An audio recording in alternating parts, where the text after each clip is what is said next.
Kia ora, welcome to the first series of Stuff That Matters Now, a podcast brought to you by Collective Intelligence. I'm Harv, aka Ian Harvey, founder of Collective Intelligence, and it's going to be my great pleasure in this series to introduce to you a bunch of really cool people who are making a difference in the world every single day. Our job here at Collective Intelligence is to help curious people evolve and become more courageous so they can tackle the stuff that's needed to make this world a better place. Kia ora, everybody. Welcome back to Stuff That Matters Now. I'm Harv, founder of Collective Intelligence, and I'm with Rod McDonald here in Napier in Pandora at the Hawke's Bay Wine Company. And Rod has been the generous sponsor of our podcast so far, and everybody who's been interviewed chooses a bottle of wine to take away. So it'll be interesting to see what Rod selects out of his own cellar for this interview. I'm really excited about this interview, and the reason I am is that Rod's had a fascinating journey starting from nothing and finding a way to not just develop great wine, but develop this business that is still very new, very raw, and I love interviewing people when they're in the middle of that growth phase when nothing's perfect and looks good on the outside from time to time. So I'm interested to hear this sort of quintessential Kiwi story of somebody having a passion, starting with nothing and finding a way through. So Rod, welcome. Thanks, mate. I am sitting in his office, which is sort of an industrial type winemaking facility in Napier. Yeah, so you're in the there's a whole lot of Hawke's Bay wine history on this site. It was originally built by the Australian wine family from McWilliams in a JV with Corbin's Wine, who was at the time still privately held before it was owned by DB and then Montana and blah, blah, blah. But so we took over the site back in 2014 as part of a purchase off one of the big multinationals.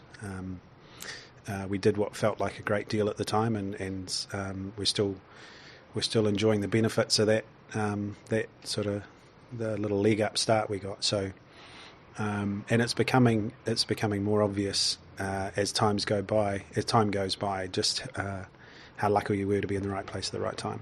Yeah, it's amazing how that's pretty important sometimes. Yeah. And the thing is, like, there are a whole lot of Hawke's Bay wine industry people sitting back and looking at it and saying, how can we make this work? What can we do? It's too big a asset to let go to rack and ruin or be dismantled.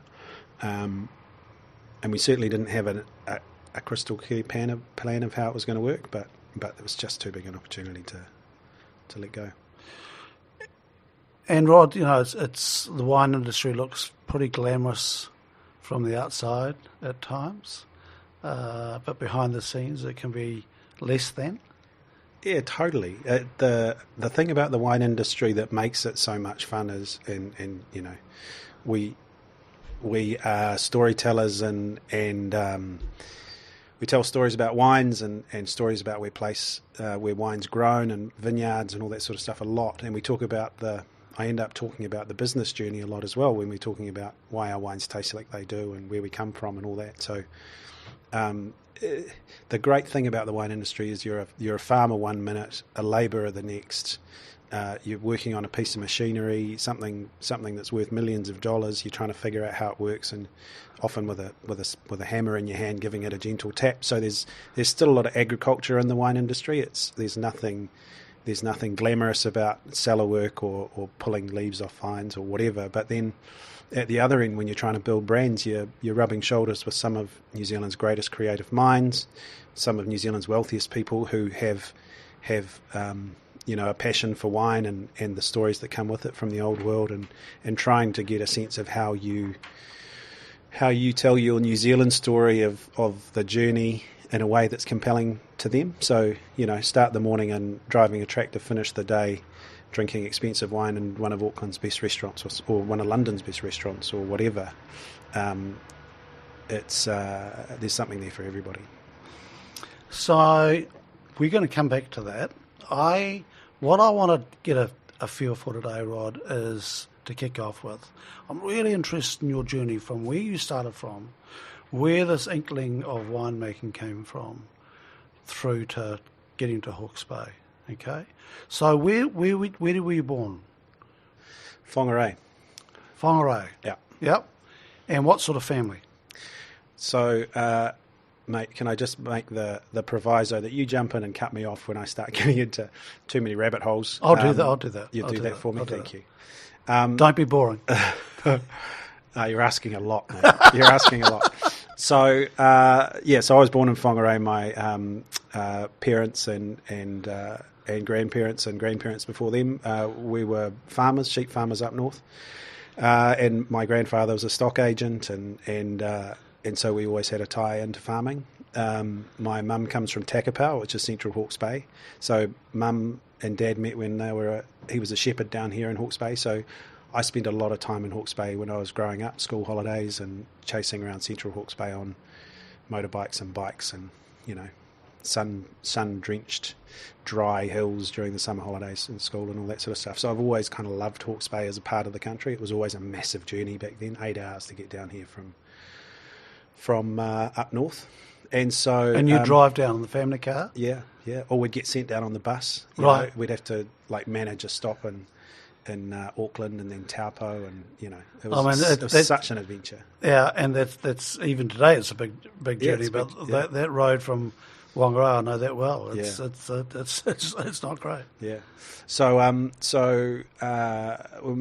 sort of school age, we moved to Hamilton, and my grandfather had started a artificial breeding business for sort of livestock improvement kind of thing, and so Dad came to join him off the farm in sort of when I was primary school. And so my dad and grandfather worked together for 10, 15 years, I guess. And then so I grew up and went to school in Hamilton, really. So I'm a Waikato boy. Right. It's nice to see the Chiefs doing well. Always very proud of those guys, but it's there's a lot of Hamilton people in the wine industry, strangely, and it would be the worst place in the country to grow grapes, and make wine. But when you look at a lot of the winemakers around New Zealand, they've got their origins in the Waikato. So. Right. So what age were you when you started getting interested in the industry? So it's truly looking at it as a career option or as something I really wanted to do. I was about 22, I guess, and it was after working in restaurants and pouring wine for people and working in hospo, like working behind bars and carrying plates and whatever, which I started doing when I was at uni. But before, so what did you study at uni? So what didn't I study, Harv? Right. I was a classic shouldn't have been there sort of a student. I went there because I couldn't think of anything better to do. Right. And there were girls at uni? It was a wipeout. It was a washout. I had 3 goes at starting for 3 years and really never really got into anything seriously. I tried law and a BA and did some philosophy papers, and then I swapped to a BCom Ag out at Lincoln, and it was a great time, but totally in many respects a waste of time.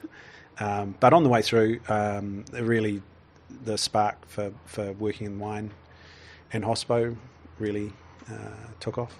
What's the interest? What's the thing that sparks that? What do you like about it? So there's a bit of a thread without drawing too long a bow to sort of jump back. I remember clearly, vividly, going to my grandparents' house most Sundays with mum and dad and my brother to enjoy or to have a Sunday drink. 4 o'clock Sunday we'd go around to Grandma and Papa's and have a glass we used to be able to drink soft drinks. Mum and Dad have a very stiff gin or sherry or whatever. And so my grandfather was a great entertainer, and at Christmas parties we'd always be handing around food when we were young. And at dinner time there was always a bottle of something on the table, and there was always a story to go along with it. So I didn't know anything about wine at the time, but it was always... They always made a deal about the wine that was on the table, and then told a story, or just had a great family dinner, And so that I remembered that fondly all the way through. And when I was working in hospital, it was the same thing. Like the ordering the wine and the theatre of the opening at the table and choosing the wine, and someone takes responsibility for it, and so there's always a little bit of theatre around it, and I quite like that. And then when I went and started writing wine lists and going to wineries to understand how it was made and why we should stock one over another, and started to meet the people who actually involved in the process, they reminded me of the people that came off the farm. I always thought I'd be a farmer when I was a teenager coming through school, but it was at a time sort of mid to late 80s when farming was shit. It was terrible. And so it was the unsexiest thing in New Zealand. Yeah. And so if the world had been in a slightly better place, I probably would have ended up on a farm. But you rocks in your head to get into it when I was sort of coming out of school, so I was looking for something else and couldn't really decide. So anyway, so wine turned up later, and so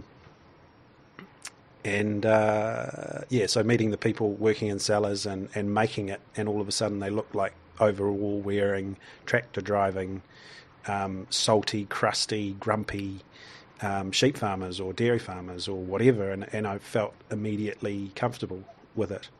And so my first vintage was 1993 with a fella, Mark Compton, at Redcliffe or Hotel du Vin, just south of Auckland, in Mangatauwhiri. And then after that I applied for a job with Villa Maria. Yep. In Auckland, and then got offered a position down in Hawke's Bay. They said you can have the job in Auckland, but... So what job do you... Cellar hand. So it is truly the bottom rung of the wine industry in terms of production side of things. Yep. They interviewed a lot of people, and I was lucky enough to get through out of a pretty big intake. I think they offered 3 or 4 jobs and said, so if you want to move to Hawke's Bay, we can offer you a job at Vital Estate, that you would probably learn more vine to bottle than you will if you work up here, but up here you're probably going to get paid more, and you're going to potentially go further in the business than if you're stuck down in Hawke's Bay. So I waded up, loved Hawke's Bay, and it was more of an adventure, I guess. How old at that stage?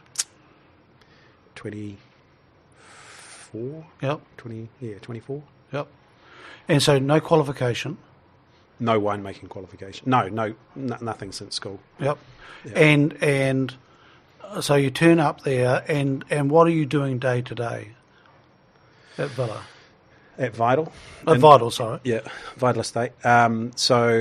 So mate, I was scrubbing floors, painting fences, transferring wine from one tank to another, digging out drains, driving trucks, you name it. Yep. I helped plant the first sort of spring I was there, one of Villa's first vineyards in Hawke's Bay that George owned. So we did some planting at the Ngākirikiri block on Highway 50, which has gone on to be one of their sort of, jewel in the crown kind of vineyards. It's produced some beautiful wines. So it was a really wonderful opportunity to be spread across the entire business, but it was, it's pretty manual, pretty dirty, pretty low run work. But you were still thinking, I like this? Oh, yeah. But not really thinking about a career where where I could be a winemaker eventually or whatever. So how long did you stay in that role? Look, I stayed at Vital for 14 years. I started as... Digging drains? Occasionally, yeah, right up until I left, absolutely. So a couple of years as cellar hand, and then first vintage in, sort of shift supervisor, and then cellar foreman after a couple of years, and then assistant winemaker. Tied in with a trip to France to work a vintage over there. And a little bit of just go back. How do you go to become an assistant winemaker? Because it doesn't seem like a natural progression to me from doing the manual stuff to actually becoming an assistant winemaker. Yeah, so it comes probably back to that idea you said, like the wine industry earlier on. The wine industry seems really glamorous, but it's kind of an apprenticeship as much as it is like a tertiary degree and then whatever. Remember the guy Andy Frost, who used to be the chief winemaker at Montana, who was like 50% of the industry back in those days in Marlborough, and he said when we went there on a class trip when I went to Lincoln, and he said I wouldn't even consider someone coming in and working for me in a supervisor or assistant winemaker role without at least 5 vintages under their belt. So 5 years where the weather's different every year, and you can see you've got to handle fruit differently, and you've had the opportunity to taste and experience the impact of weather on harvest decisions, flavour, like the way flavour accumulates and all that stuff. He said it's you can come out of university with your degree, but until you've had 5 years in the cellar, I don't want to know you. Right. And so everything, like it, the other interesting thing or great thing in terms of timing about my start in the wine industry was it was still pretty fringe. It was still pretty renegade. I mean, we're talking 27 years ago or something. Yeah, you're an old guy. Some days I feel it. Like my mate said to me at the time, it's fuck Rod, what are you doing now, mate? You're drifting around at uni and now you're going to off and get in the wine industry. Like, is that really a career? Yeah, you're just shaking around. And so, and there was no real career path, but there was still the opportunity to get somewhere without qualifications. And George Fistonich, who owns Villa, was a great enabler in terms of taking a punt on a person rather than, the piece of paper. And, it wasn't, so to give you the progress. So before I became assistant winemaker, I went and did a vintage in France and travelled a bit and came home with some ideas and some, not about technique and not mechanics, but more about the way wine fits in a society and a community. Like working in a winery that's been in the same place for 100 years and the villagers have been turning up to get a bottle of the plastic flagon of juice for their kids because someone's auntie used to work there, and sharing lunch and breakfast and working really long hours and getting part of a team and having the piss taken out of you for speaking bad French and all that sort of stuff. It was so valuable and sort of setting the tone or the scene or an idea of what wine could and should be in a community or in a family or in a business or in an industry. Had nothing to do with how grapes got ripe or how much acid they had or how you turned the pump on or whatever. It's none of that. It was more the other stuff, the background, right. The scene setting, I guess. And so from that trip, came back and got promoted to assistant winemaker, and then from there, that's at Villa, back at Villa. Villa, yep, yeah, at Vitals. Yeah. What's the difference? You were talking about Villa. We were talking about George. Yep. So George owns Vital. So Villa Maria owns Vitals. Cool. So I haven't totally lost the plot. Right, at Vitals. Sorry, mate. So George bought Vitals back in 1976, and that's got its own unique and rich history, and is a great story which we won't get into. But I still think it was the best job I could have gotten, and I felt that until I left. It's a great company to work for, enough rogue to make it interesting, a lack of corporate, huge personalities involved, lots of history, a really cool place to work. So you could be yourself and totally, yeah, and we're encouraged to be, and so assistant winemaker, and then a year or so of that, and then I decided I really thought winemaking was going to be the career. So I went back to, sponsored by George and Elise, who was my boss at the time. I got I don't know the Latin name for it, but there's a Latin name for it where, because you've got industry experience and you're not a half-wit, they let you into a postgrad course. So I did the Lincoln postgrad viticulture and enology course, which is a 1-year postgrad diploma. And that was on site? No, yeah, on site at Lincoln. Yeah. Yep. So that was full study for a year. Yep.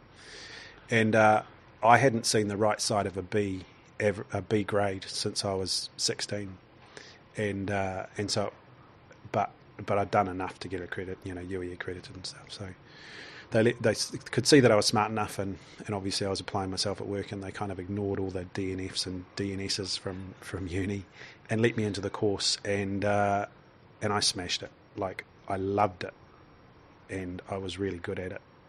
I think I ended up with an A- average across all subjects or something. But and the only reason I got through it, because I'd learned of myself by that stage that I could outwork or work as hard as anybody. Because vintage, like we haven't really talked about the physical work, but vintage is a war of attrition during harvest time. 60 hours a day, 7 days a week, like full on hard. When and look, just come clean. This interview has been done at the beginning of February, not launched until April, when people will be listening to it, because I wanted to get this done before that stage gets underway, because you just disappear through that. Yeah, and you're not great company.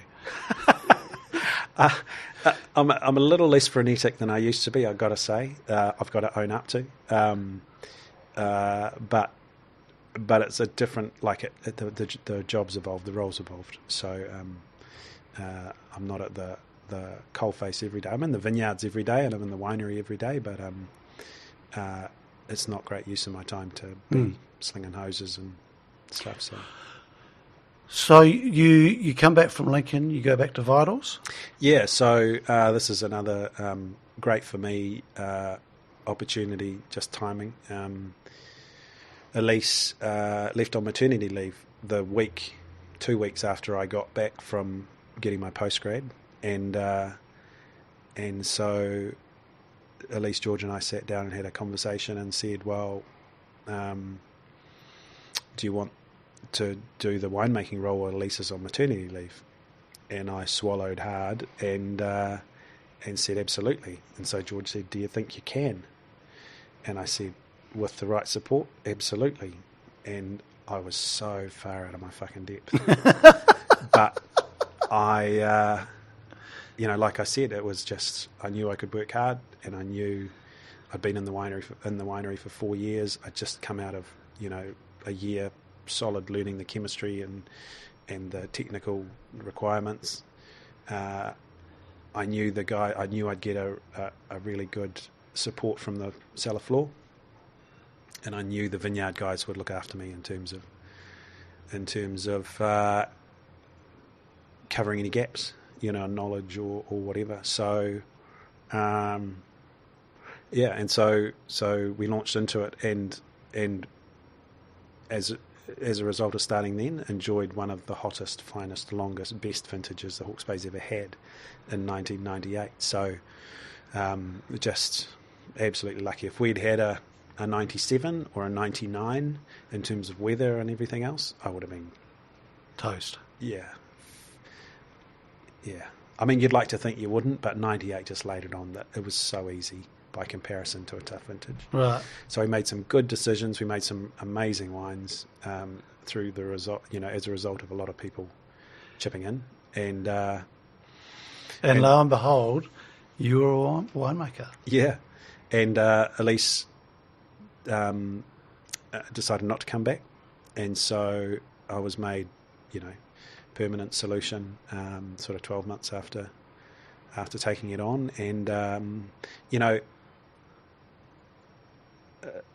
talked a couple of times about luck and timing, and totally, you make your own luck and you get what you put back, and whatever you send out, it's all, I truly believe that. So coming out of a great vintage, we made some great wines.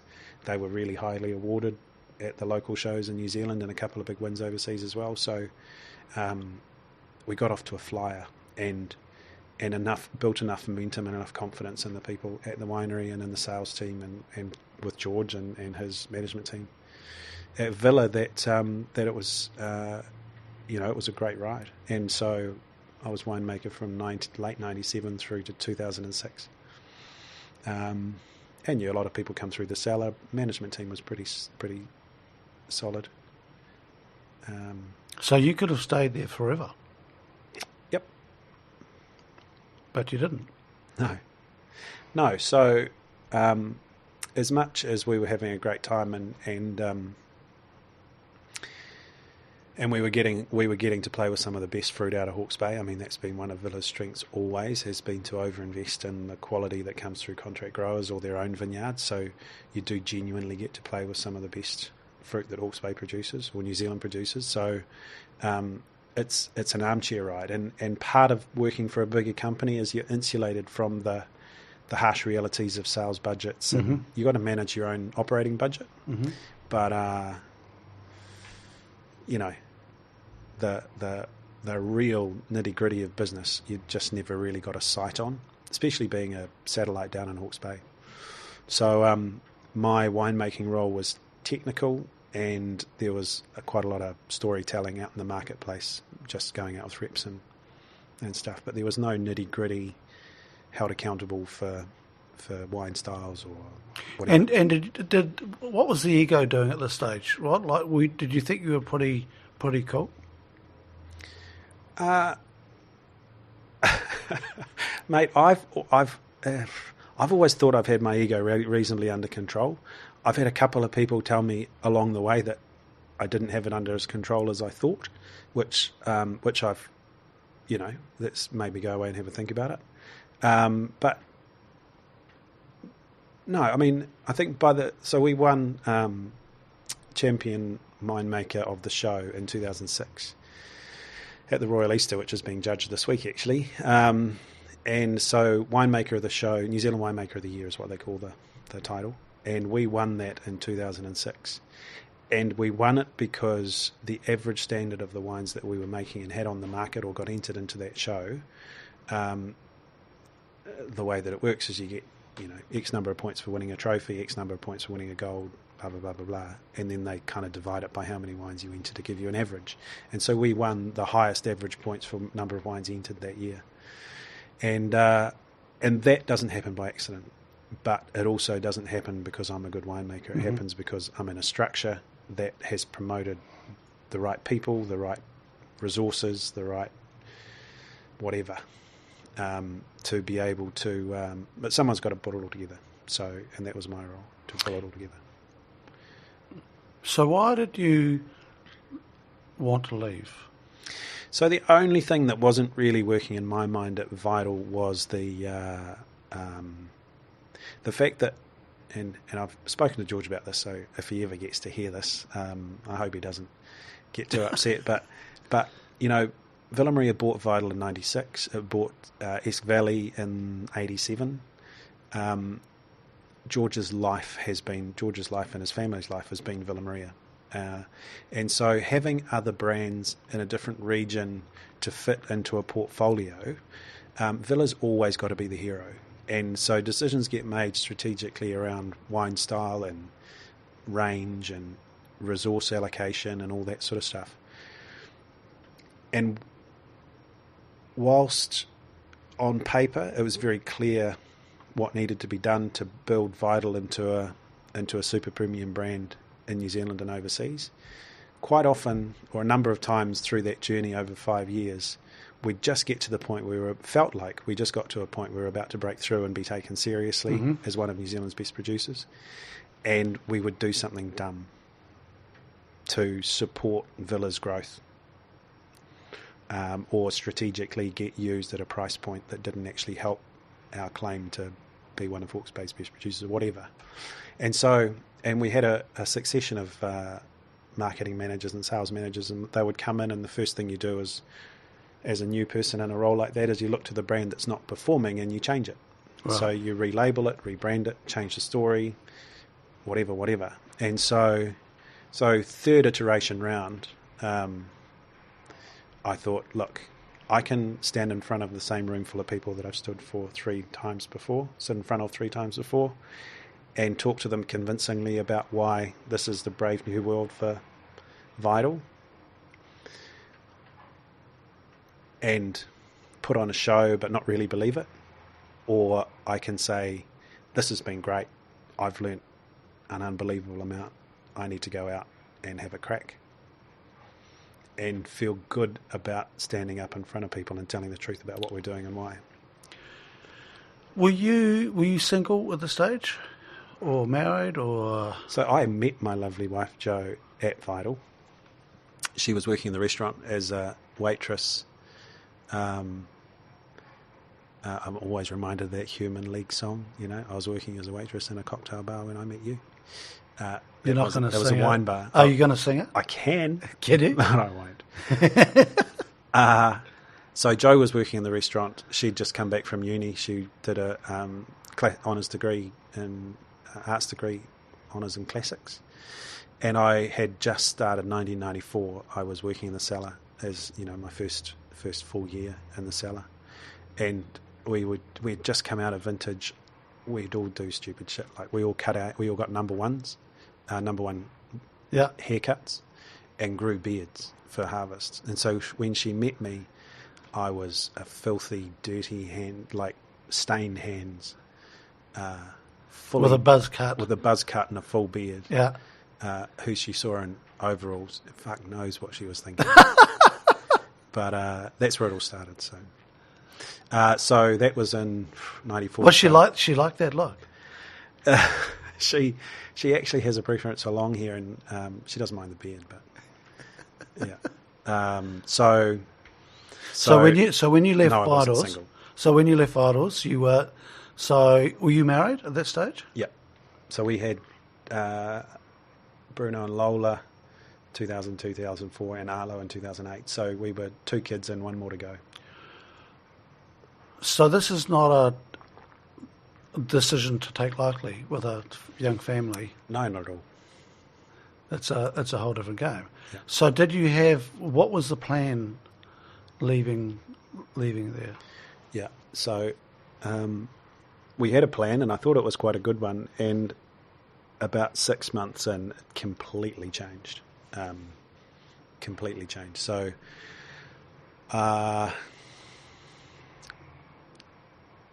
we had organised a sort of a JV with a vineyard owner, where we were going to use the fruit from the vineyard. It was on the Gravels in Hawke's Bay, and that was going to be the cornerstone part of what we did, and then we would kick on from there to have other vineyards and maybe get some growers. And the idea very early on was to do much that was opposite to the way Vital operated. So we were going to be single varietal, so just concentrate on Syrah and as our top wine, and then maybe have a really tight range of Hawke's Bay's best Chardonnay and Syrah, and perhaps Merlot. And we were going to build the whole business around that. And whilst we were getting up and running, I would do some consulting and contract winemaking for people to get some revenue coming through the door. Within 6 months of getting out of Vital and getting into this new thing, kind of for reasons I won't go into, but and some of them unknown, we had a massive falling out with the partner, the vineyard partner, and so I ended up paddling my own canoe pretty quickly after that. So there was a real scramble. So at that point, we had about $100,000 equity that was easily available in the house, and so we cracked off on the business plan number 2 with a reasonably secure sort of consulting contract winemaking business, I guess. It was only a year old, so it was far from certain, but certain enough, and access to some of the wine that we'd made out of that 2007 vintage, which was really cracking. And off we went. What was the transition like going from having that fortnightly check to going out in the wilderness? Look, I remember sweating blood over it before I left, and it's some long nights not long after I left, especially when sort of version 1 kind of went pear-shaped. After that, I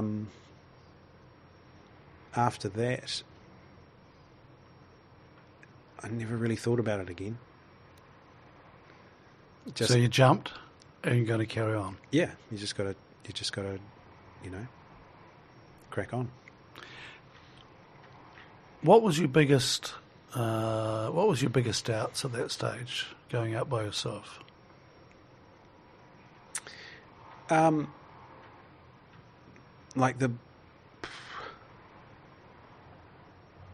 So one of the things that was completely unexpected and unanticipated, and so I hadn't really thought about how I would handle it. Like, I had so many people lining up to do work with me, and I reckon 95% of it required that I put in sweat equity so that they would get this idea that they've been sitting on, all these resources they've been sitting on, up and running. And so I remember after the first 12 months or so, it had been so busy, and I was running so hard trying to keep up with everything, and realised I was working, I don't know, 60, 70, 80 hours a week, whatever it was, and kind of billing 10. Right. Because everything was, that's a great idea. Yeah, I can do that.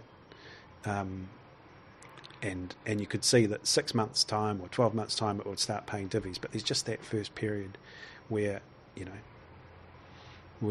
just need to invest to get it up and running and all that sort of stuff.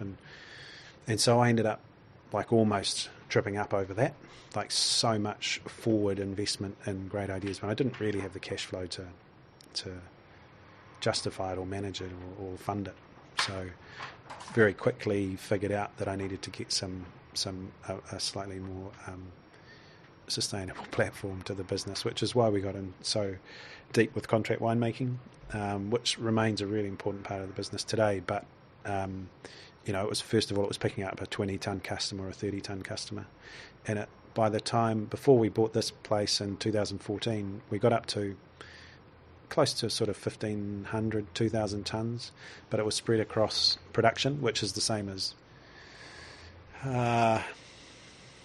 about 150,000 cases, I guess. Just explain clients. What does contract winemaking mean? So to give you a sense of it, consulting is where you go into someone else's winery and help them make better wine, give them advice about either commercials or winemaking technique or equipment or planning or vineyards or whatever.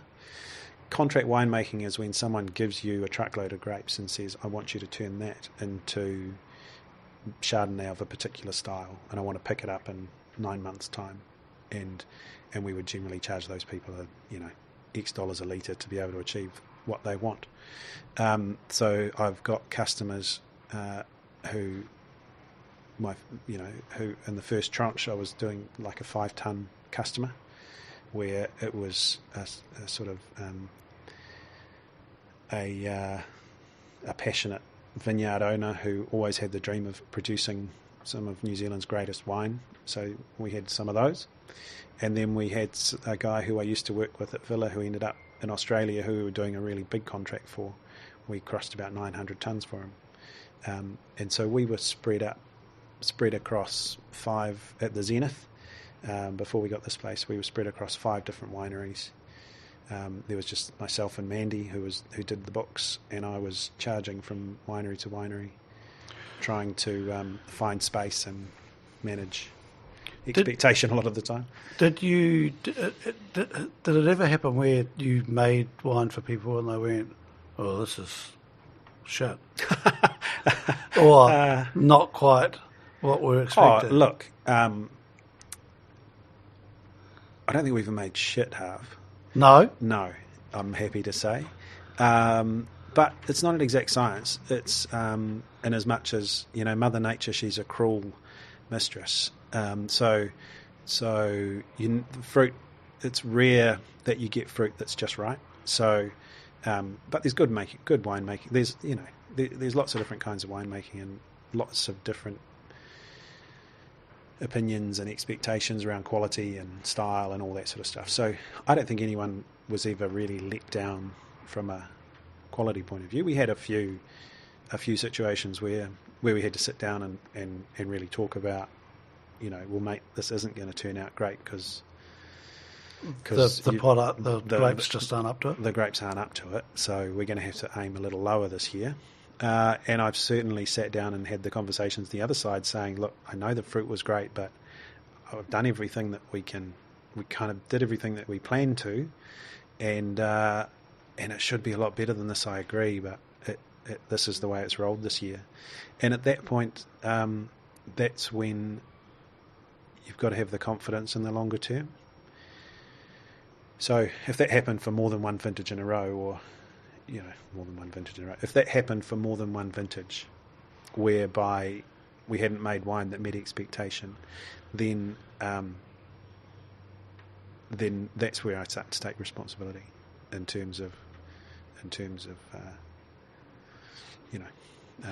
it should be better, and I can't figure out why. You either give me some leash and I'll see if I can work it out, or, mate, if you want to take it somewhere else, I totally get it.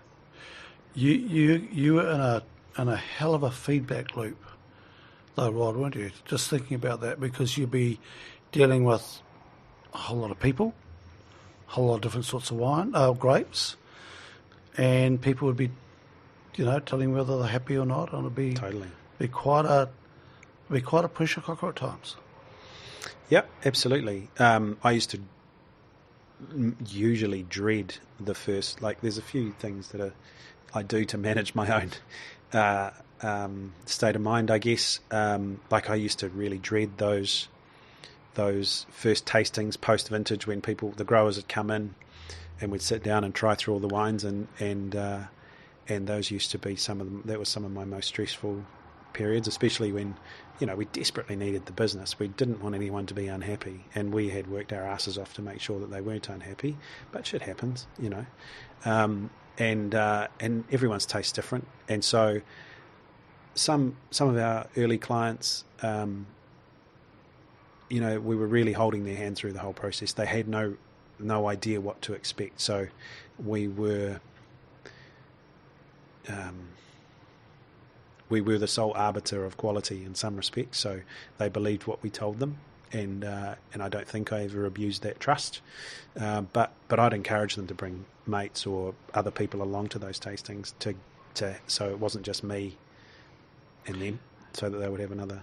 Were you having fun?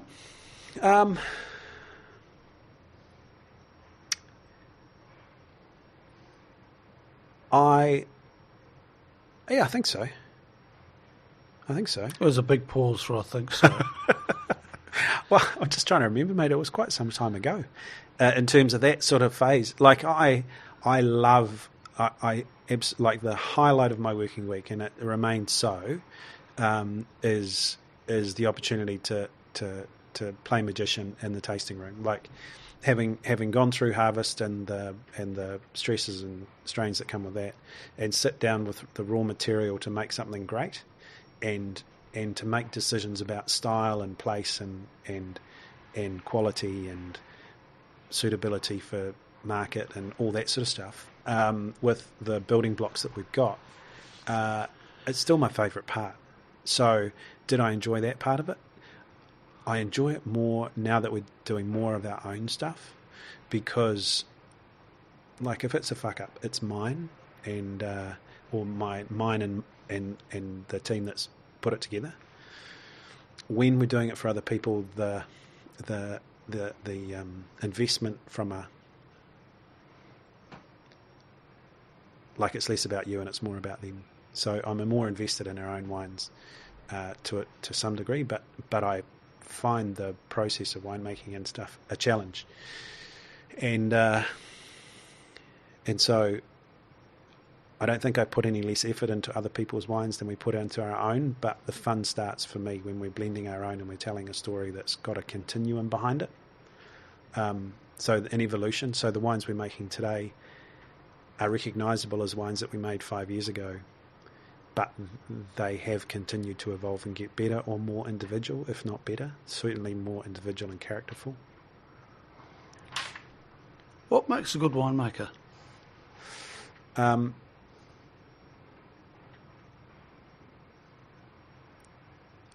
So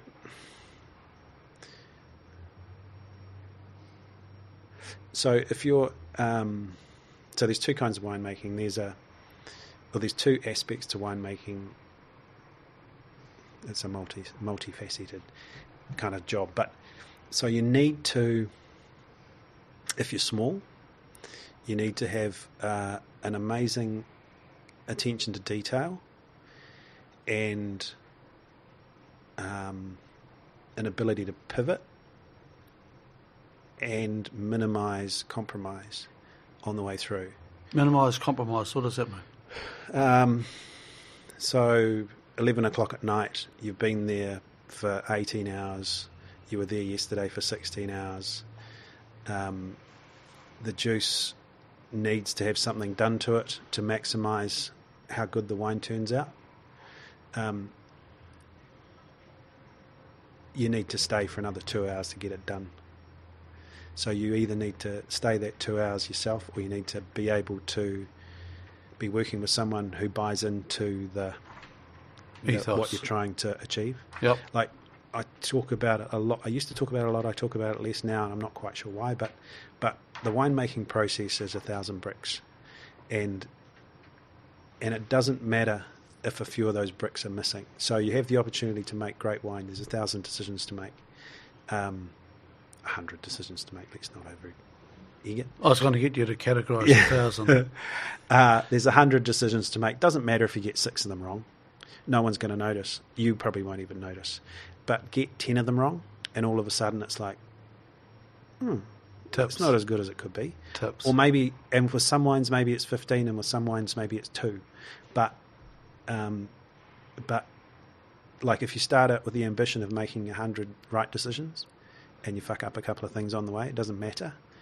But it's really easy to slip from 5 to 20 without attention to detail, a willingness to compromise at the right time, the wrong gear, people taking smoko early and not finishing the job, people not cleaning stuff properly before they put it away, Which is typical of a lot of things. Yeah. Absolutely. I was just reflecting, that's not unique. That's not unique. But and then all of a sudden when those 20 things go wrong, it looks, or it would taste, really inferior. Yeah, or it's just the gloss has gone off it. It's not as good as it could have been or promised to be. Put your spanners away. Clean the valve seal when you're cleaning a tank, when you take the wine out, not when you go to put it in. Just little stuff. So what do you good at as a winemaker? What's your thing? So that's in a small place, or when you're hands-on, when you're hands-on winemaking. So that's one, and so you've got to have but you've also got to have a sense of where you want to go. So I think the biggest growth in our business over the last 3 or 4 years is understanding much more where we want to go, what we're trying to do. Like just before you came, we tasted through the range of wines that we produce under a number of different brands for ourselves, for different markets around the world. And there's a really strong sense of what we're trying to do and where we're trying to go with the wines from a character, flavour, style point of view. Quality's a given. Like, we don't make bad wine. Very few people in New Zealand do. But people who have the ability or conviction or a sense of what's possible in terms of where we want the wines to end up, that's less common. And Rod McDonald is good at what?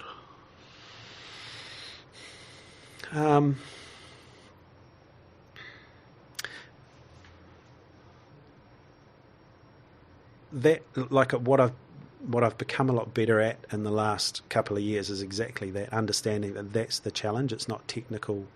It's not technical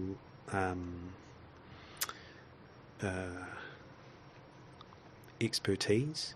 It's certainly experience, and it's certainly having seen things. We're what, sort of 26 vintages or 27 vintages in now. in terms of weather and vine grape composition at harvest, and the way vineyards like seasons, like there's still a lot I haven't seen, but we've seen a lot. So so there's a better understanding of how to handle different vintages. Are you answering my question? I don't know. What was it? I thought I started out to. I thought he's just rambling. The question was, what are you good at? I have a really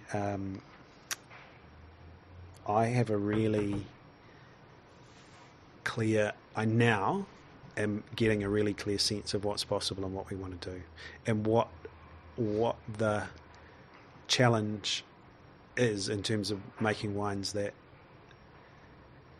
are compelling and interesting. So it's pretty difficult not to get into the wine wank and the individual language of wine, but what I mean is wine's more than a drink, and it tells a story, and it absolutely has a sense of place,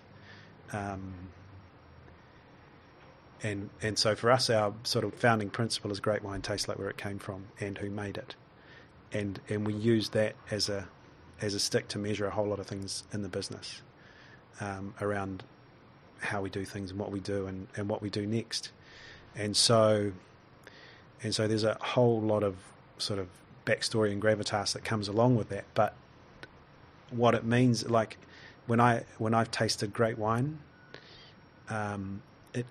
it's individual, it's memorable, it's retellable, it gives me a real, and especially if I've tried previous vintages, it gives me a real sense of place and where it sits in that continuum.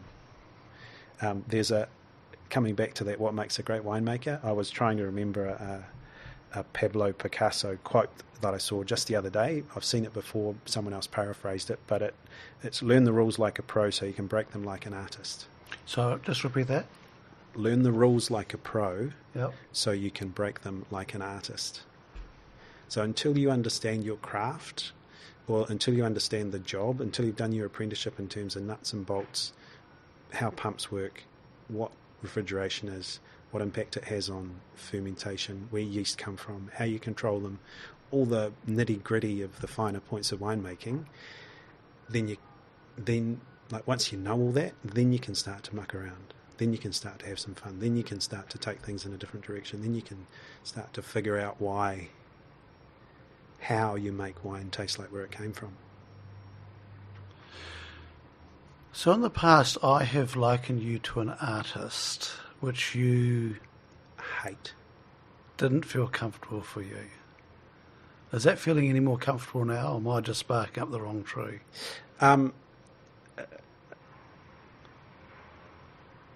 If Jo was here, she'd tell me not to be a wine wank. So, but she's not here. No, she's not here. So I know I just quoted Picasso at you, which would make you... That's what piqued it. What piqued it. I guess I see myself no more... I don't see myself as an artist, mate. Far, far from it. I'm a technician who's learning how to think deeper about what we do. Which could be an artist. Anyway, I'll leave that for now. Yeah. Technician that is get a deeper understanding of what you're doing. Yep. Yeah, and what we're trying to do and what the opportunity is. Yep. So I wanted to go back and pick up on that story because we have deviated, but I want to go back and just pick up that story. So you're a hired gun, you're a guy making wines for other people, you're contracting some stuff. Were you doing any consulting at that stage as well? Yeah, a little bit. Yep. You're keeping your head above water financially? Some months better than others, yep, for sure. Yep. And you're having a little bit of fun? Yep. You've got a young family. And at that stage, it's all done on leased land, leased gear. You don't own anything? Own very little, yeah. So stock is the thing that like you've got to build stock if you're going to have wine brands. Yep. And that's the crippling part about being in Hawke's Bay, particularly compared to Marlborough. So Marlborough's got a pretty quick turnaround with Sauvignon Blanc. It's there's an old, slightly agricultural, salty sort of a saying, like if you want to make money in the wine industry, it should be picked and pissed in the same year. So fast turnaround is ideal. So it's in the bottle within a couple of months of harvest and sold out before the next one's ready to go. Sauvignon Blanc? Which is Marlborough Sauvignon. Yep. Totally. So in Hawke's Bay we make barrel-aged, barrel-matured Chardonnay, which takes about 12 months before it hits bottle.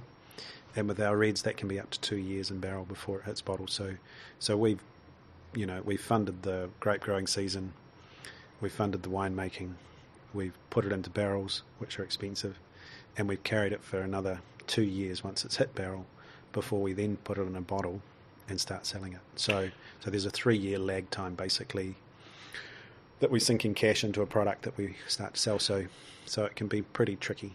And do the banks appreciate that value? Like, is that something you can bank? Proportionately, yeah. Right. So they're not going to give it to you dollar for dollar. Right. But they'll certainly treat it as equity or Yep. treat it as an asset Yep. that we can borrow against. So then the last few years, there's been quite a lot of changes with your business. Yeah, totally. So we'd kind of gone as far as like building stock and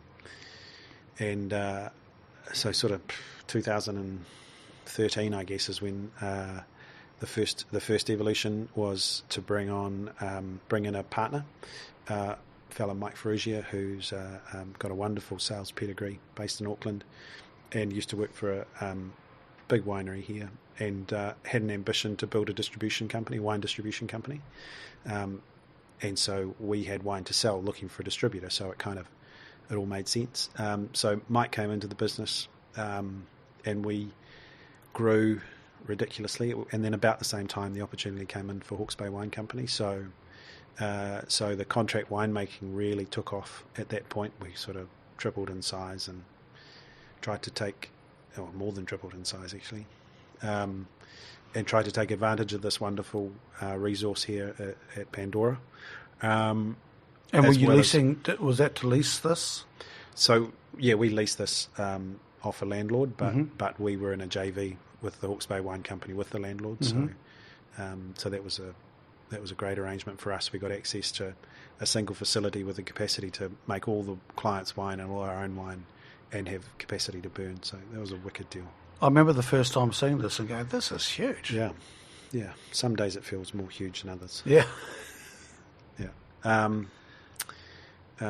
My old boss used to say that some of his toughest days was turning up at work and seeing, 17 cars in the car park and thinking, Jesus, I'm going to pay all those people. And it was just that, I've certainly had the same feeling looking at the lunch table, looking at all the faces, thinking, oh, Jesus, this is getting big. Anyway, Rod, I remember farming, and I could tell how things were going, because if things were going well, the farm seems small, and if things were going to shit, the farm seems huge. Yep. Because you thought, how am I going to get on top of this and Yeah. that, and nothing was coming together, and it was disorganised and messy, and and you're just chasing your tail. Yeah. And an early night, a decent sleep, and a good breakfast and a walk, and everything seems a lot better. Yeah. But yeah. So you had so things started to pick up. You had the JV coming on. Yep. So and Mike came in, and we started really trying to ramp up the branded side of it, and we had a couple of false starts with distributors. So we ended up starting our own distribution business, and that got up to sort of our ambition in terms of it was selling all of our branded wine in New Zealand, which was great, and we were starting to tick away into export, and then so after 4 years, we scaled back separated out the distribution business, and Mike took that, and so we took the opportunity to bring in, because his heart's desire was to have a distribution business. Mine is still production based. I'm all about the winemaking and stuff. So new investors coming in when we did this deal, was created the opportunity to Mike to exit with the distribution business, and he still distributes our wines in Auckland and nationally, based in Auckland but operates nationally. So he looks after Te Awanga and a couple of other brands we do, and some new equity helped retire a bunch of debt and give us some working capital to continue to grow, which is what we've been doing for the last 3 years, I guess, with a real focus overseas, building export markets. So let's just look at the brands. So what are the brands that you have now? Yeah, so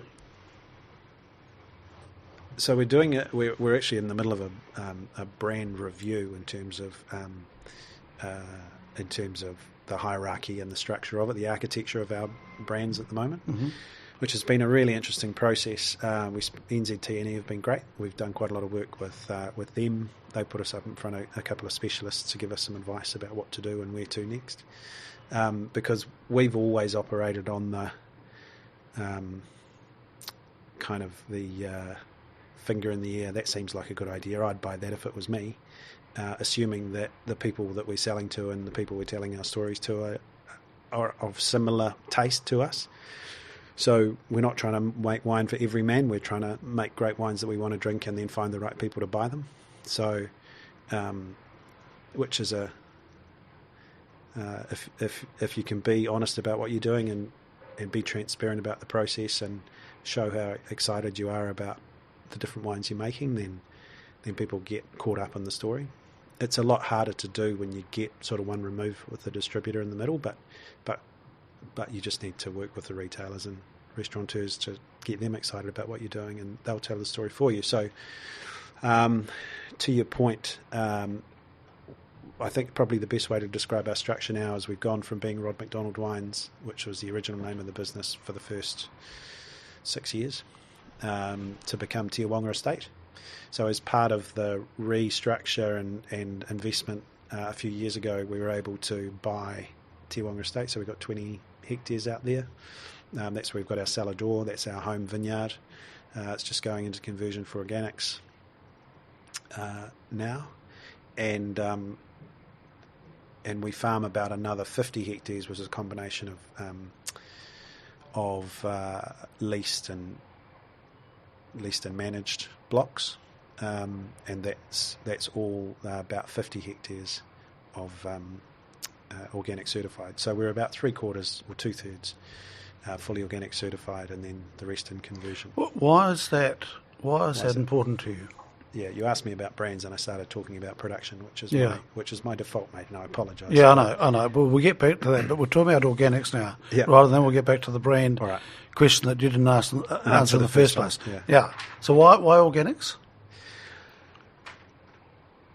Fundamentally, it's such a great fit with the way we want the wines we want to make. As I said before, a kind of founding principle of the business is we think great wine tastes like where it comes from. So if you want to make a wine that tastes like where it comes from better be pristine, it better be healthy, it better have the opportunity to be individual, and the more outside inputs that come into your farming system, the more you blur the lines in terms of individuality, soil type, microclimate. That's the best answer you've given all day.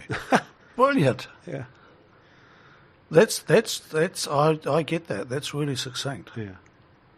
Right. So the more pure you can keep it, the more distinct and going. And then it ties into the story of where it comes from. Yeah.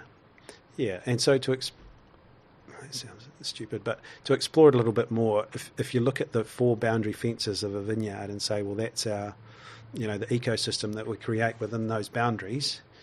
Like our wine tastes different to our neighbours because our soils are different, our microclimate's different, our flora and fauna are different. We've got different insects, different biology, different soil, bacteria, fungi, and all that sort of stuff. And we create something unique in that area, and then the grapes produced on that piece of dirt have a uniqueness and a character that no one else can have. No one else can mimic it. And so I reckon organics is the way to maximise that impact or maximise that individuality.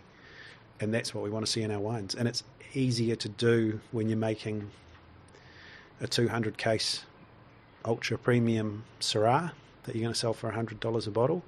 It's much harder to do when you're trying to do a 30,000 case Sauvignon blend where you are sourcing from different vineyards and using contract growers and all that sort of stuff. So we have a business fundamental, like we can't afford to go and buy all the vineyards we need to grow the brands to the size we want to be. So our preference and strategy has always been to lease and manage, or lease and operate, so that we get a long-term control on the block. We do the farming, but we don't have to own the land. That's not a critical part. We just need to have certainty of what's going to happen, certainly for the next 10 years ideally. All our leases are 10 years plus. So Rod, what are the labels that you produce? So I'll give you a glimpse in the future compared to where we are exactly right now, because we're evolving. Are you going to answer this fucking question or not? Te Awanga Estate is the estate name. Yep. And everything sits under that. Yep. So we've got Trademark, which is our ultra premium, $110 a bottle for our Syrah and 70 odd for the Chardonnay, just two wines. Yep. Then under that we have Quarter Acre, which is the brand that was the first brand we created, the first range of wines we created, and that's Chardonnay and Syrah, Sauvignon Blanc, and Merlot blend, which we call the Quarter Acre section, and occasionally a Viognier, just depending on the season. And then we've got our Wild Song range, which is we've got our Wild Song Organic, and we have our Wild Song Sustainable Conventional, I guess. And Wild Song Sustainable Conventional is our biggest. Sauvignon Blanc is our biggest single production wine. Being a New Zealand wine company, it's there's got to be a volume production Sauvignon in there somewhere. And then we've got a couple of commercial brands that we operate with that are a little bit more strategic and just got to have them cash flow. Thank you. Can we talk about the wine awards now? I just want to talk about those. Okay. In fact, I just wanted to talk about that. It's taken us 60 minutes to get to that, but I want to talk about that. Yep. So the award is. So how do I start this? I remember the news coming through from London that trickled through, and it all became very exciting. So just tell us, just frame up the London Wine Awards for us. Yep. And the size of it. So the IWC, International Wine Competition, is one of the world's oldest wine competitions, and it's one of the world's largest wine competitions. And they do have iterations in, like there's a Hong Kong version, and I think might be an American version as well.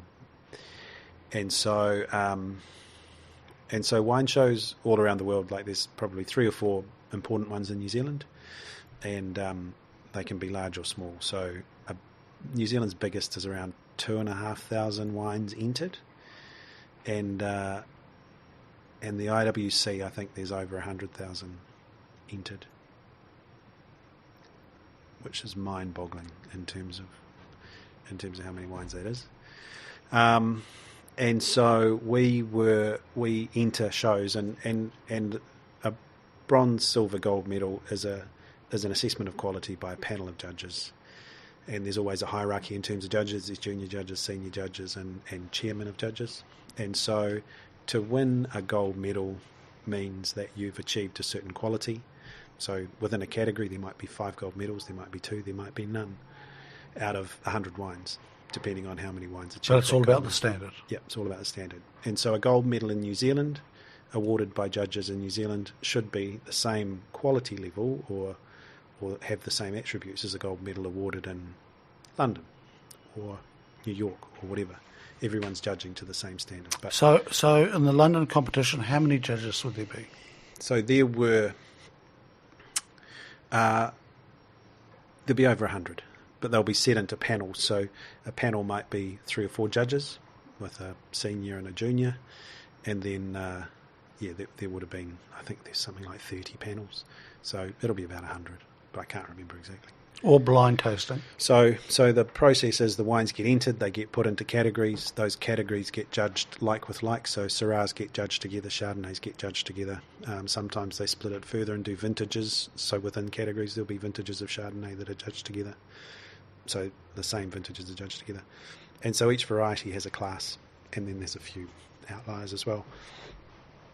And so our Syrah, we found out sort of about 6 weeks or 2 months before the big awards dinner, we found out, first of all, that our wine had won Best Hawke's Bay Syrah, which we were delighted because it was up against some really good Hawke's Bay wines. And then we found out it won the Best New Zealand Syrah, which is great because, and how does that news get back to you?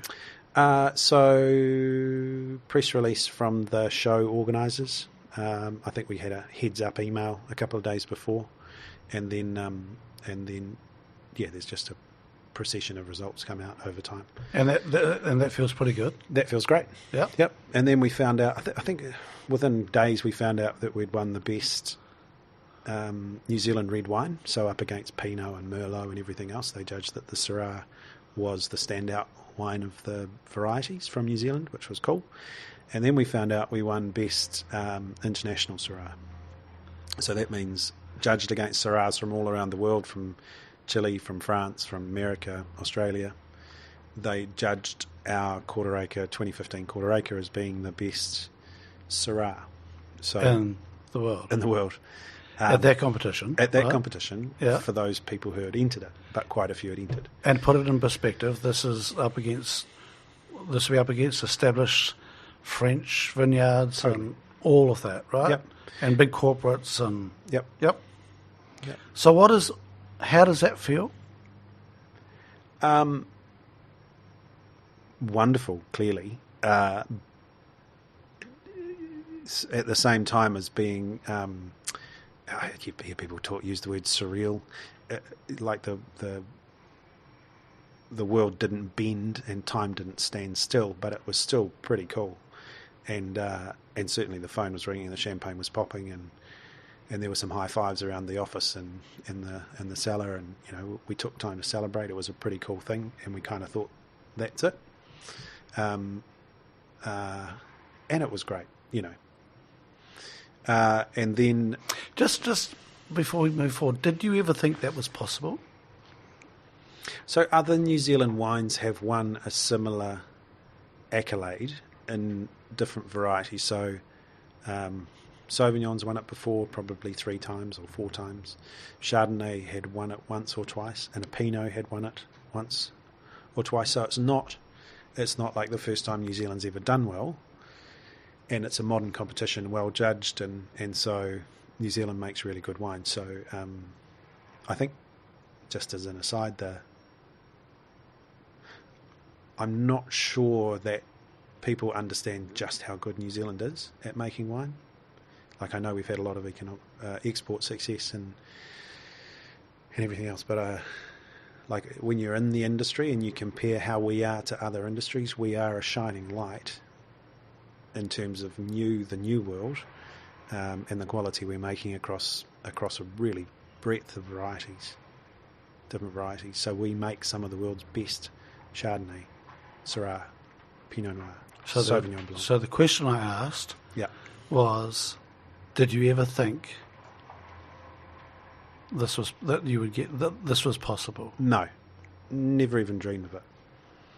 We enter shows as part of our improve the breed, part of our benchmarking, how well are we doing, and partly because if you win a gold or a trophy, it's a great endorsement of quality for the business. Yep.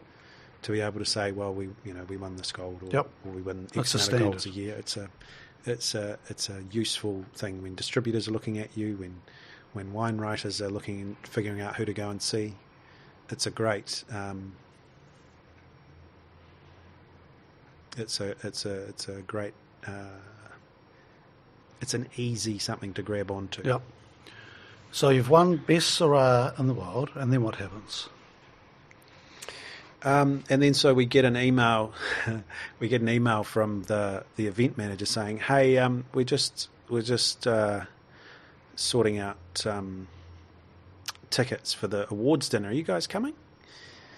And we emailed back and said, "Oh, it doesn't. We're coming over in a couple of months, so we probably weren't thinking." And he said, "Oh, you sure?"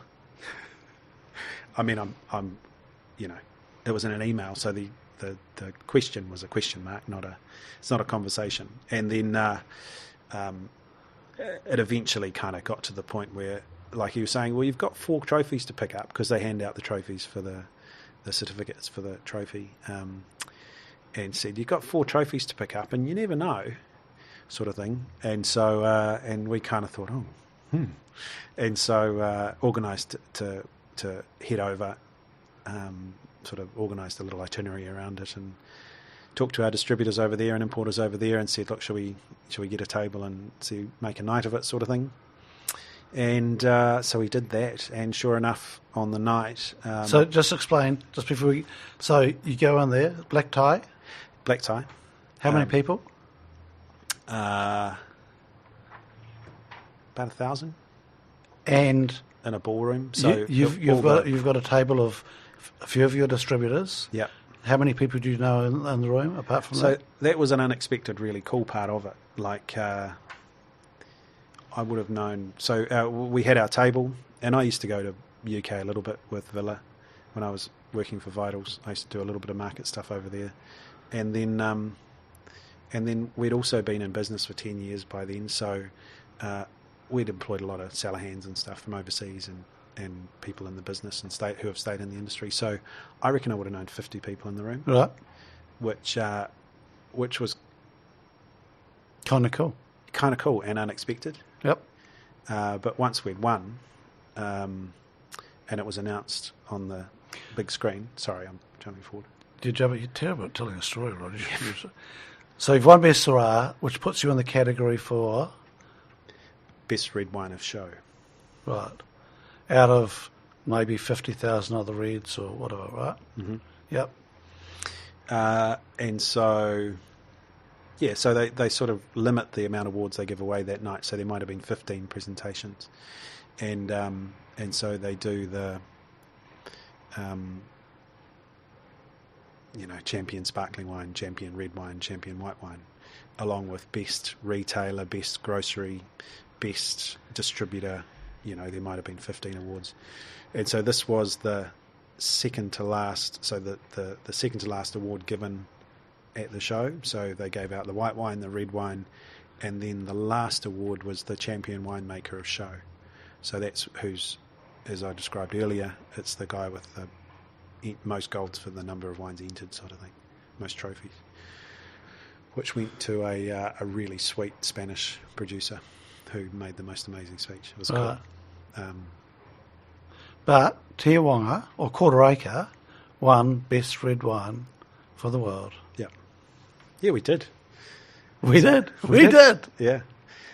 Beyond all expectation, and so you've asked the question a number of times, and plenty of other people have as well. Did you know it was that good? And I really didn't. I mean, I knew it was probably the best Quarter Acre Syrah we'd made. This is going to sound dicky, but the reality is I've made better wines. We've made better wines. So I made before we had a team, and now we've got a team. We have made much better wines than the Quarter Acre Syrah. But, on that day, in that place, judged by those judges, that's a pretty special wine. And it does exhibit a huge amount of what we've been trying to capture, the lightning in the bottle, which is a sense of place. And what the judges described in terms of why they liked it and why it did well was that there was a nod to old world complexity, but it had this uncompromising new world freshness about it that couldn't be ignored. And along with all that in terms of character, flavour and aromatic, there was also a plushness and drinkability that, and a suppleness and a drive to it that it was just a beautifully knitted together wine. And as a layman, sometimes when I hear people talking about wines like that, right, so I love wine, but I'm no connoisseur. When I hear people describe wines like that, sometimes it can sound a little wanky, right? But when you reel that off, that means something to you. Because when I was watching your face when you were describing what the judges said, that meant something to you. Yep. It is, and it's something that gets thrown at the industry a lot, as a fault of the industry. And we fall back on the position that we have a language of our own to describe and talk about wine, and we talk a lot as an industry, as a participants in an industry. People talk a lot, and it's possible to learn the language and not know what you're talking about. Right. They're just words. Well, that's the wanky bit I'm talking about, right? Yeah. So there's certainly knobs out there who learn the words but don't know what they mean. Or couldn't put the words to the actual taste, perhaps. Yeah, they use the words to describe something that's not there and whatever. Which can happen with art, Rod. Yeah. It can happen with art, Can it? It can. So cup half full, what you'd like to think is they've learnt the words and now they need to learn how to use them. But you can't learn how to use them if you don't know what the words are. So it's its own lexicon. Like I remember when I had to go back to uni to do the postgrad, I hadn't taken chemistry since I was 14, and I had to go and sit and pass with a B a first year organic chemistry paper. And I sat in those first lectures, and they may as well have been speaking Swahili. I did not have a clue what they were talking about. And it's no different to architects or mechanics or engineers or artists or whatever you want to. Everyone has, and none more so than wine, but everybody has a language when you're into something. Like I've listened to panel beaters talk about paint and finish and preparation, and I'm sitting there gobsmacked and don't understand a word they're saying. It's exactly the same. It's just wine comes with this horrible pretension, can come with this horrible pretension that we fight every day to avoid. Not always successfully, but I think it's. I'd like to think in our case it's misunderstood or whatever. Look, one of the things that I love when we go out, I love watching you select a wine for dinner and actually, you know, it's because I just select the cheapest one. So do I, mate. It's just the cheapest good one. Yeah. Anyway, but the thing I love, you've said this often, that wine should never be the centre of attention. It is there to not supplement, but is there for the occasion. It's totally. not, but it is not the occasion. Yeah, and I go right back to my grandfather and the dinners and my time in France, and that's how they treat it. It's about sitting at the table and having a laugh and stupid little double entendres and the conversation and the food and it's not about the wine, but it wouldn't be as good if the wine wasn't there. Yeah, because I don't enjoy it when people make the wine the occasion and go on and on about the wine. I think we've got better stuff to talk about. The wine's great, and it's, and then the next part of the story, Rod, because, there was suspicion that you just lucked it in that competition, it could have happened. You won it 2 years later. Yeah. So, again with Syrah, and the same vintage, wasn't it? The same vintage, yeah. So, what was interesting about the when we had the big win in 2017, it was our top wine, the trademark, got a gold medal, and the Quarter Acre, which is our second tier, it got a gold medal and then got the trophies. So our best wine kind of came second place to our second wine, which is not. It happens a bit because we make the trademark to be like we future-proof it so that it lasts for 15, 20 years in the bottle. So it doesn't taste as good young as something some of the other ones we make. And so 2 years later, we released the 2015 trademark and put it into the same show, and it also won the best Hawke's Bay, Best New Zealand Red, Best International Syrah, but it didn't go on to win the Best Red Wine show. Oh no. Bugger. You would have been devastated. Yeah. So you didn't fluke it, so it was like, yeah. Okay. And the really cool part, it was, so for us, like I can't help, mate, technical, the production side of me, the quarter acre was from a couple of vineyards, and that we'd blended together to make the quarter acre wine, but the trademark was from a couple of other vineyards. So it's not as though we had a special vineyard that was doing the job. It was a much wider story than that, and the wines, if you line them up side by side, they couldn't be more different. Still an expression of New Zealand Syrah, Hawke's Bay Syrah, but side by side they were day and night.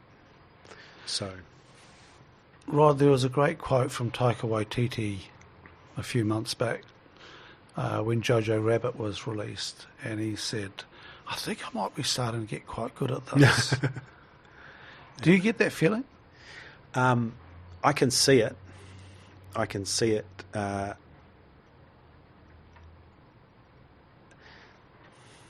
can see it coming. Does it feel good? Yeah, it feels great.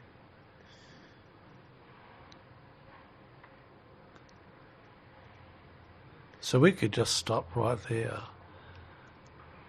What a great ending. Yeah, it feels great. But we're not. There's just a couple more things. Yeah.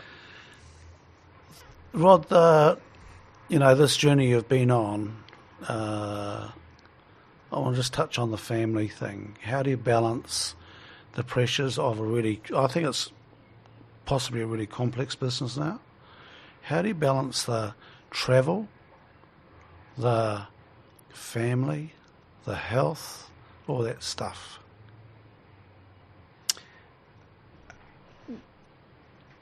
Oh, mate, as well as you can. That's an answer? Yeah. Oh, great. As well as you can. Yeah. Which means what? So, our family has gone through, what did I say before, 26 vintages. So, and vintage time for me now is a lot less frenetic than it used to be. So when I wasn't exaggerating when I said 7 days a week. So I think my longest, we worked for 47 days straight, like 12 plus hours a day, most often 16 hours a day. So what's that? It's sort of 7 weeks, isn't it? Decisions to be made. Teams to be organised, all of that stuff. So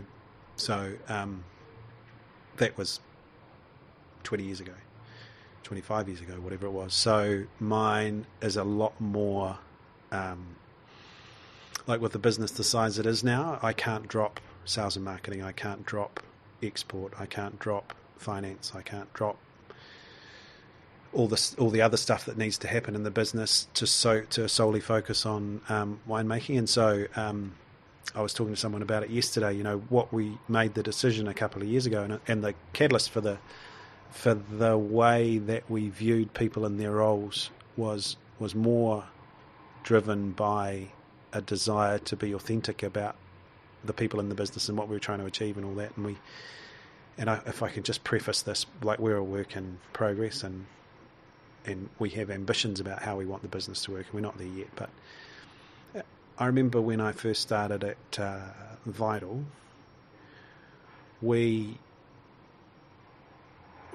whenever before George came down to visit, George Visnich from Villa, the owner, came down to visit, we would spend 3 days like cleaning and organising and putting shit away and painting stuff and trying to make it look presentable so that when the boss turned up, we got a good mark. He walked away thinking, okay, those guys are onto it.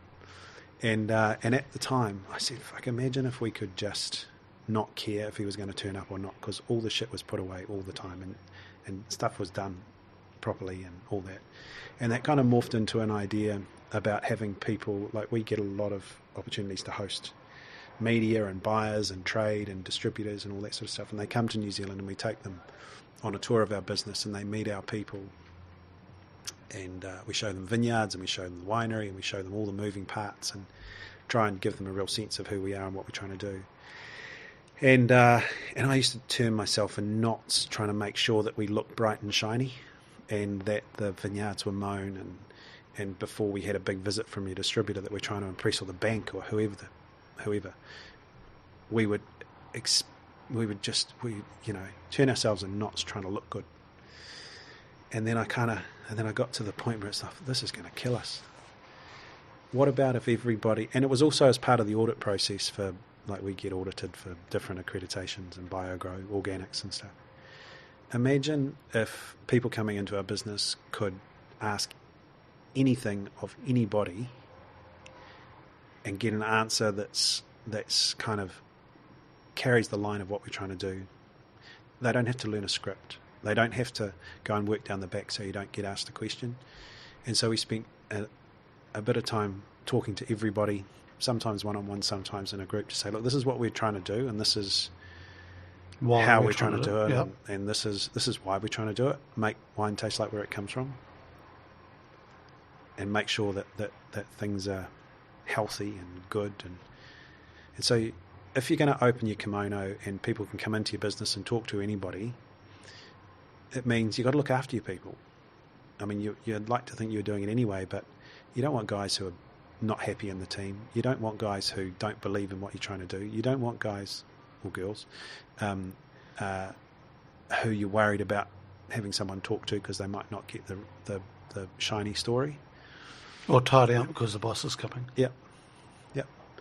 So clean your tractors once a week. If he turns up the day before, it's only going to be a week's dirt on it. So clean them once a week, make the time, be proud of it. Sweep the floor, clean the tank, water blast the wall, make it tidy, make it like the discipline of doing that stuff all the time comes back to that idea of 1,000 bricks or 100 decisions or whatever. You do the little shit right and the magic can happen. The last 5% can happen. But if I've now coming to the point that we've talked about it a lot in CQ around, like, my biggest challenge as a technician is letting all that stuff go and spend more time out talking to people, not only externally but internally. So learning a new skill now. Yeah. Within the business, like inward and outward as well. So we need to be able to articulate what the business is all about and what we're trying to do and how we're doing it and why ours is different and talk about that. But to do it well, I need to believe it's true, and I need the people who are doing it every day to understand what we're trying to do and to feel the same kind of enthusiasm and buy-in as I hope that we can generate. Because what you're talking about is authenticity, aren't you? Yeah. I had a guy, it won't be a long story, but I had a guy who I shared an office with who was actually the husband of Mandy, who used to look after all the accounts and stuff. And this guy, Richard Hall, it was at a time when, if you think our brands are a bit confusing now, you should have seen them before. Because give a winemaker an open ticket for creating a new brand or a particular wine, kid in a lolly shop sort of thing. Anyway, Richard, he said, mate, you're tying yourself in knots. Just do what you do. Because there was a period when I was doing my name was getting used for a lot of different projects, and so I would often go into the trade and say, oh, fuck, what aren't you making from Hawke's Bay? Who aren't you making wine for? And so I made a conscious effort to rein it in a bit, so I ended up the whole time trying to cover my ass and make sure that I didn't get associated with that, and that was okay, but that wasn't, and all that sort of stuff. So so that was a really big day, or week, when we made that decision to stop, like to take ownership of everything you're up to, and if the market didn't like it, then the market could tell you, but otherwise we didn't disown anything. Everything that we did we should be proud of, and you can ask any questions you want and we'll tell you the truth. So Rod, to wrap up, the last question I want to ask you is, the Rod McDonald that started this journey in the wine industry and the Rod McDonald that sits here now, what's the biggest change in you?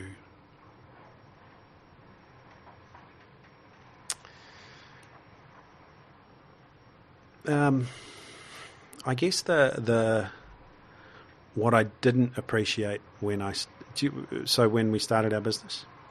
Yeah.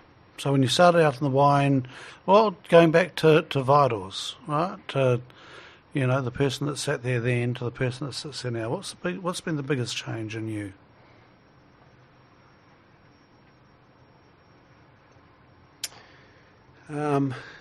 So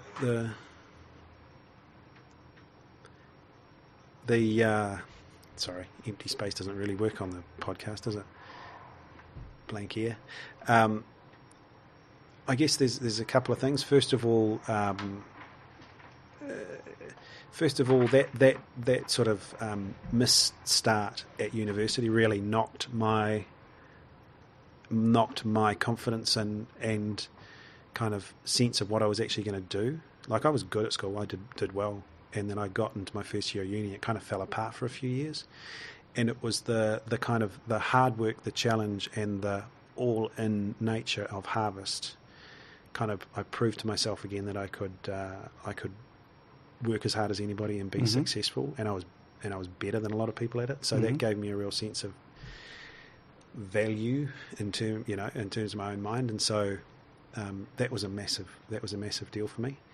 And then I remember sitting in my last semester at university with 15 essays to write. I counted them up. I had something like 130,000 words I needed to write to pass my exams and hand in all my assignments, with 6 weeks of term to go.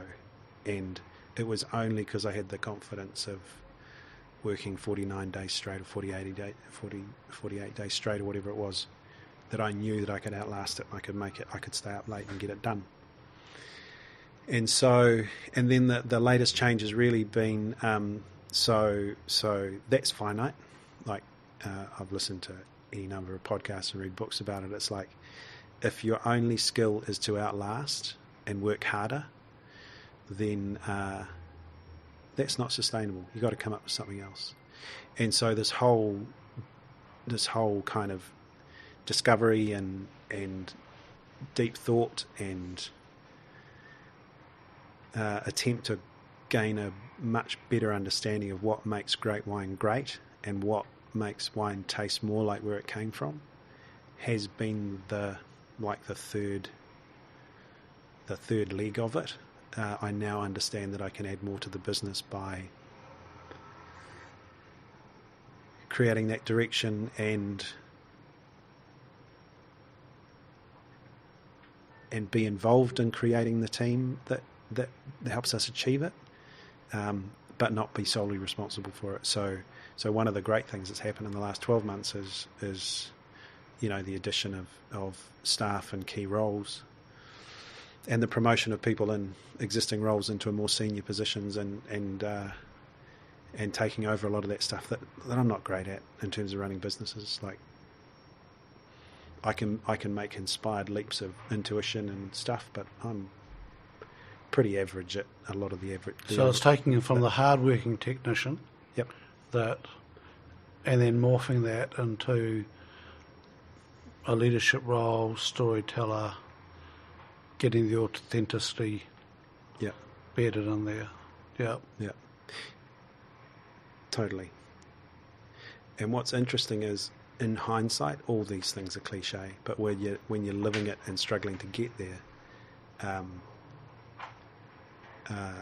it all just seems like the world doesn't understand, or you just don't have the mental space to consider that there's a better way,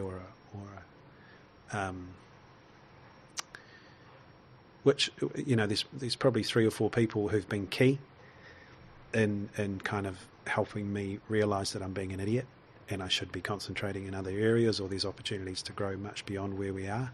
And I've bumped into them at just the right time, you know. George initially, Richard eventually. CQ's been a big part of that more recently. Collective intelligence. Collective intelligence. Did I really call it CQ? I did. You only said one thing at the begining. Yes, just don't do that, but you did. I told you I was slow, mate. Slow to learn.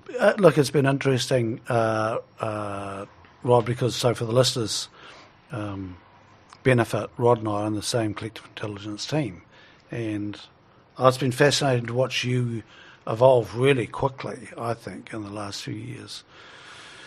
And it's taken a hell of a lot of hard work and reflection. Yep. And trying to work out, you know, to not reinvent yourself, but to maneuver with this new business that you've got. Because, you know, how many people do you employ now?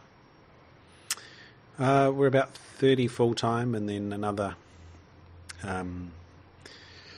dozen on contract, pretty much full-time in the vineyards, and then another 15 at harvest in the winery. So right.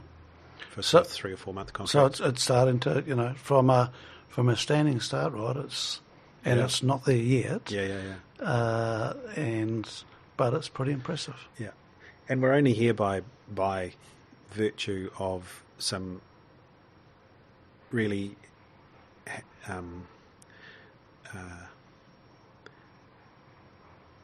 not trying to undervalue it by saying it's luck, but there are some key moments where we've had the opportunity to make some really good decisions that just like the opportunity fell on our lap. You've got to be busy and you've got to put yourself in a position to catch those opportunities, yep. But they fell on our lap, you know. Yep. And so we've been lucky along the way. We've been really lucky with the people who've come into business with us and put cash in or put in resources that the business needed around vineyards and all of that stuff. We've got some wonderful shareholders in the business now who share the vision and who have enabled us to do some amazing stuff on the way through. That you know, it's people talk about capital raising and all of that sort of stuff. I mean, it's she's a pretty hair raising ride sometimes, and we've been really lucky with the people that we've got in the business now. There's some wonderful heads in there, and you know, it's exciting. We you know, I genuinely feels like we are only just getting going. So let's do this podcast another 10 years and see how we have progressed. Rod, thank you for your time. Thank you for sponsoring this series. I really appreciate it, and the people that get interviewed really appreciate it because they get to choose a fabulous one. And your support to crack on with this has been really appreciated. As you know, there's lots of self-doubt initially of going, you know, should we go or not? And yeah, your love of podcasts and so forth is one of the things that sending me stuff and go, listen to this and listen to that, yep. was one of the instigators of going, well, let's give this a go. Might be something to it. Yeah. Yeah. Hey, well, it's been like it's confronting doing this, but it's been awesome to listen to the podcasts that you've done so far. And I always feel like I'm. I hope you don't think I'm ever just saying it. I've listened to every one of them and come away from each one with some real momentum to do something or try something different. So it's been awesome, and we're delighted to be able to do it. So, are you going to listen to this one? Eventually. I didn't get to tell you the story. One of the hardest things, talking about instant feedback, like I reckon chefs have got it hardest when they put up a meal at the thing and they can watch people's faces as they start eating and they know instantly whether they've done a good job or not. Winemakers, it's a bit the same, except you've got to live with your mistakes a lot longer. Right. And so years down the track, someone puts a bottle of your own wine on the table and says, shall we open this? The hardest thing I think I do on a regular basis is try a wine for the first time once it's been bottled. Because there's nothing you can do about it then. The job's done. You've got to live with your mistakes and your successes. So talking about building what's the word? Resilience. Try that. I don't think I'm going to be a winemaker, Rod. Rod, thank you very much for your time. Thank you for your support. And I look forward to watching going forward. Thank you. Thanks, Hal. You've just been listening to an episode of Stuff That Matters Now, brought to you by Collective Intelligence. I hope you enjoyed listening to the fun stuff, the rugged stuff, and the complete stuff-ups that have helped this particular Collective Intelligence member evolve while making the world a better place. Do check out our Stuff That Matters Now podcast series on your favourite podcast provider, or visit our website www.collectiveintelligence.co.nz to get links to new episodes. Contact us if you want to learn more about how we can help you evolve yourself and others. Thanks for listening.